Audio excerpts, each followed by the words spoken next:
दोस्तों आज की वीडियो में मैं कुछ लक्षण ऐसे बताऊंगी जैसे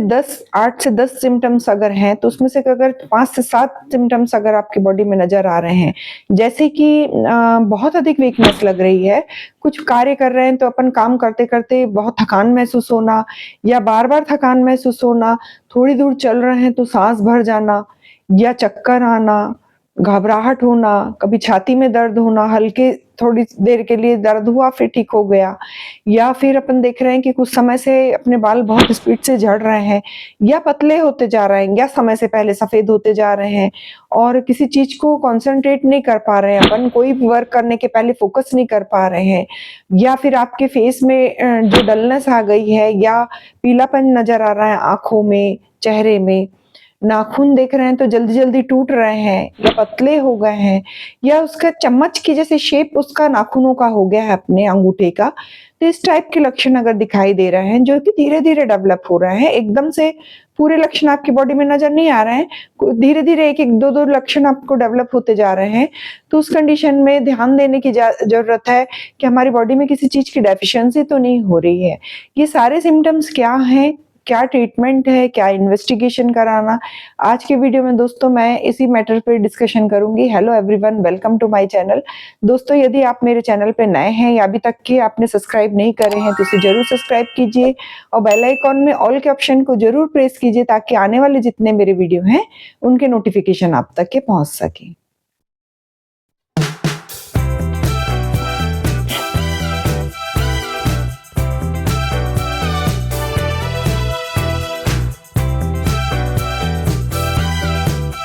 दोस्तों ये 8 से 10 लक्षण ऐसे होते हैं, अगर आपकी बॉडी में नजर आ रहे हैं तो जरूरी है कि आप एक बार अपने लेबोरेटरी में जाकर ये टेस्ट करवाएं कि हमारी बॉडी में हीमोग्लोबिन कितना है। कहीं आपकी बॉडी में किसी प्रकार की आयरन डेफिशिएंसी, एनीमिया तो नहीं डेवलप हो रहा है, क्योंकि ये सिम्टम्स जो नजर आ रहे हैं ये आयरन डेफिशिएंसी एनीमिया के हैं, जो कि इजीली अपने को लेबोरेटरी में टेस्ट करवाने पर पता चल जाते हैं। इस टाइप के लक्षण जो आते हैं तो उसमें जो जनरली अपने को वीकनेस जो मिलती है, बहुत अधिक वीकनेस मिलती है, क्योंकि आयरन की कमी बॉडी में होती है तो बहुत जल्दी थकान महसूस होने लगती है। इसके अलावा बॉडी के हर एक पार्ट को आयरन जो है, जो अपने बॉडी के जो आरबीसी सेल्स रहते हैं, ये जैसे ही बॉडी के हर एक पार्ट में सर्कुलेट होते हैं और इनके थ्रू हीमोग्लोबिन के जरिए ही बॉडी के हर एक सेल टिश्यू को ऑक्सीजन की सप्लाई होती है। और ये ऑक्सीजन की सप्लाई अगर मान लो बॉडी में आरबीसी कम है, हीमोग्लोबिन कम है, तो ये ऑक्सीजन की भी मात्रा कम मिलेगी और हर एक सेल्स टिश्यू को ऑक्सीजन जो है, जैसे ह्यूमन बॉडी को सांस लेने के लिए ऑक्सीजन जरूरी है, वैसे बॉडी के हर एक सेल्स को सांस लेने के लिए ऑक्सीजन बहुत जरूरी है। लेकिन अगर इसकी पूर्ति नहीं हो रही है तो अपने को चक्कर आना, बेचैनी होना, घबराहट होना, या खुद अपन चल रहे हैं तो 2-4-8 कदम चल रहे हैं उसके बाद थकान महसूस हो रही है, सांस फूल रही है, इस टाइप के लक्षण दिखाई दे रहे हैं। जो ये लक्षण अपने को दिखाई दे रहे हैं ये ऑक्सीजन की कमी के कारण भी है और हीमोग्लोबिन की कमी के कारण भी है। इसके अलावा चक्कर आना, आयरन की कमी रहेगी तो चक्कर भी आएंगे, ये नेचुरल है। अगर अपने जो बॉडी के सेल्स टिश्यू में अगर बोल रहे हैं कि हर एक पार्ट को न्यूट्रिएंट्स में जो सप्लाई करने का काम ब्लड के थ्रू होता है, अगर बॉडी में ब्लड कम है तो बालों को भी इसकी सप्लाई कम हो रही है, जिसके कारण थिननेस की प्रॉब्लम आ रही है, उनको न्यूट्रिएंट्स नहीं मिल रहे हैं तो वो वाइट होते जा रहे हैं और साथ में झड़ने भी लग रहे हैं। तो इस टाइप के लक्षण अपने को उसमें दिखाई दे रहे हैं। फेस में अगर चेहरे की स्किन देख रहे हैं तो उसमें पीलापन नजर आ रहा है, जो कि आयरन की कमी के कारण है। जनरली बॉडी में सही मात्रा में अगर ब्लड की सफिशिएंट मात्रा रहती है तो रेडनेस अलग से नजर आती है, लेकिन अगर ये पीलापन नजर आ रहा है, चाहे आपके फेस में नजर आ रहा है, आंखों में नजर आ रहा है, नाखून में नजर आ रहा है या जीभ में नजर आ रहा है, और तो एक बार टेस्ट बहुत जरूरी हो जाता है कि अपन आयरन का एक बार टेस्ट करवा लें कि हमारी बॉडी में किसी प्रकार की हीमोग्लोबिन की कमी तो नहीं हो रही है। और इसके अलावा जो बहुत सारे ऐसे भी लक्षण हैं, जैसे लिप्स के जो कॉर्नर्स रहते हैं वो कटे फटे रहते हैं, पैर की जो एड़ियां रहती हैं वो फटने लगती हैं आयरन की कमी के कारण, क्योंकि जितने भी दूर के ऑर्गन्स है, जैसे बालों तक की सप्लाई नहीं हो रही थी वैसे ही पैर तक की भी अपन देख रहे हैं कि नहीं हो पा रही है। बहुत अधिक वीकनेस महसूस हो रही है, भूख नहीं लग रही है, डाइजेशन भी कमजोर हो गया है,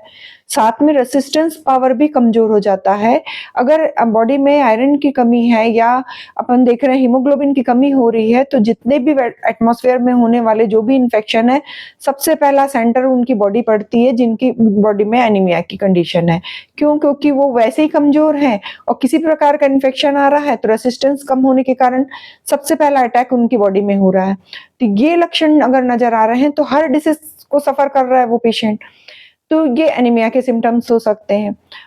ये एनीमिया के सिम्पटम्स बहुत सारे कारण हैं कि अपनी बॉडी में स्टार्टिंग जो कंडीशन रहती है, उसमें तो कुछ भी पता नहीं चलता कि हाँ, तब जो आयरन है, वो कम होता जा रहा है। लेकिन जैसे-जैसे ये डेफिशिएंसी होती जाती है, वैसे-वैसे सिम्पटम्स जो हैं, ज़्यादा अपना रूप प्रबल रूप से दिखने लगते हैं। अपन को एक-एक सिम्पटम्स बढ़ते जाते हैं और सीवियर रूप से दिखाई देने लगते हैं। और जनरली अगर अपन इसको देखें कि कारण क्या है कि एनीमिया डेवलप क्यों हो रहा है, तो सबसे पहले तो आपकी हैबिट है कि जो फूड हैबिट है अगर वो गड़बड़ है, कि जो ऐसी चीज़ें खा रहे हैं जिसमें अपन को सही मात्रा में न्यूट्रिएंट्स ही नहीं मिल पा रहा, तो बॉडी में आयरन की पूर्ति कैसे होगी? तो सबसे बड़ा रीज़न तो उसका यही हुआ कि जो बैड हैबिट्स है खाने-पीने की, कि सही मात्रा में सही न्यूट्रिएंट्स नहीं मिल पा रहे, बैलेंस्ड डाइट नहीं मिल पा रही, जिसके कारण हमारी बॉडी में आयरन डेफिशिएंसी एनीमिया डेवलप हो रहा है।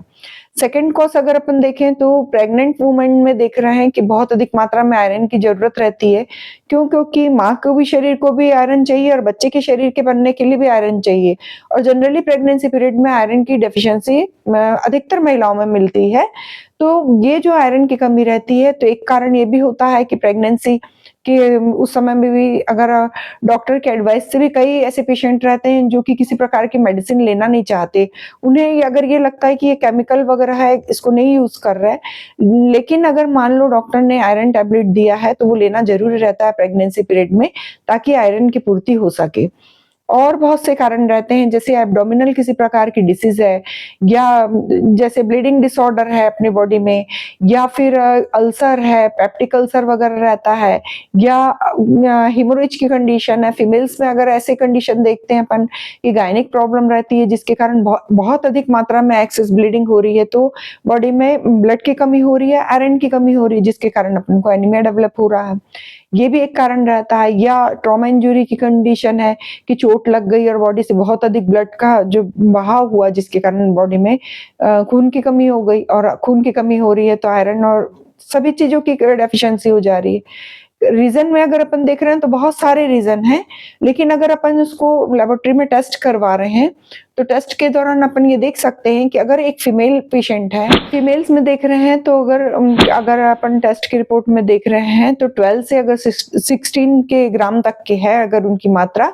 तो वो सफिशिएंट मात्रा है और अगर मेल पेशेंट हैं, तो मेल में अगर 13 से 17 तक के ग्राम अगर अपन को मात्रा दिखाई दे रही है, तो वो नॉर्मल रेंज है। लेकिन अगर इससे कम हो रही है, तो जैसे अगर फीमेल्स में 12 मान रहे हैं अगर स्टार्टिंग अगर कंडीशन मान रहे हैं, लेकिन अगर 10 से भी अगर वो कम हो रही है, तो वो सीवियर कंडीशन हो जा रही है, तो उसमें बहुत ज़रूरी है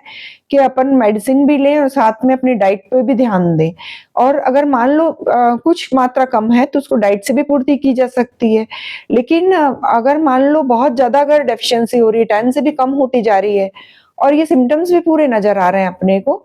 तो अपने को ज़रूरी है कि अपनी डाइट भी अपन सही करें और साथ में जो आयरन सप्लीमेंट्स हैं ये लें। और होम्योपैथी मेडिसिन की बात करें, तो होम्योपैथी मेडिसिन में फेरम फॉस आती है,